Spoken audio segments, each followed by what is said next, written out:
हिंदू धर्म की महिला जो लड्डू गोपाल की बहुत बड़ी भक्त थी, वो तीर्थ यात्रा पर जा रही थी।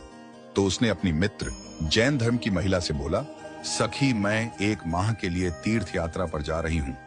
मेरे आराध्य श्री कृष्ण बाल स्वरूप लड्डू गोपाल का ध्यान रखना, उन्हें बिल्कुल एक बालक की तरह स्नेह देना, प्रतिदिन स्नान आदि कराकर सुंदर वस्त्र आभूषण पहनाकर भोग लगाना। उस जैन महिला ने सब बातें सुनी और बोली कि हाँ सखी, तुम चिंता मुक्त होकर तीर्थ यात्रा को जाओ, मैं तुम्हारे लड्डू गोपाल का भली भांति ध्यान रखूंगी। इतनी सब बातें बताकर वह महिला तीर्थ यात्रा को निकल गई और जैन महिला ने सारा कार्यभार अपने सानिध्य में लिया और बड़े उत्साह और उमंग के साथ सुबह उठकर खुद नित्य कर्म से निवृत्त होकर लड्डू गोपाल के स्नान की तैयारी में लग गई। उसके बाद जब वो लड्डू गोपाल को नहलाने लगी तो उस महिला की नजर लड्डू गोपाल के पांव की तरफ पड़ी तो वह दंग रह गई, क्योंकि उनके पैर मुड़े हुए थे। उसे लगा कि उसकी वजह से उनके पांव टेढ़े हो गए हैं। इसका मुख्य कारण यह था कि उस महिला ने जब भी लड्डू गोपाल को देखा था, वस्त्रों एवं आभूषणों से सुसज्जित देखा था, वो इस बात से अनभिज्ञ थी कि लड्डू गोपाल घुटनों के बल पर बैठे हुए थे। उनका बाल स्वरूप ऐसा ही है। वह बहुत परेशान हो गई और सोचने लगी कि मैं अपनी सखी से क्या कहूंगी।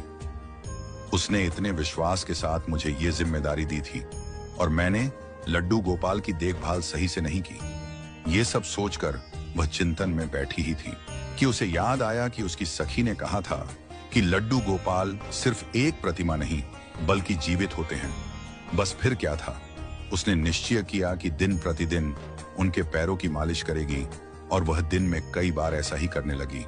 उस वृद्ध महिला की इस नादान भक्ति से वशीभूत होकर ठाकुर जी ने उस पर अपनी अपार कृपा लुटा दी और एक दिन वह महिला रोज की भांति प्रातःकाल उठकर लड्डू गोपाल को नहलाने का प्रबंध कर ही रही थी कि उसकी नजर उनके पैरों पर पड़ी।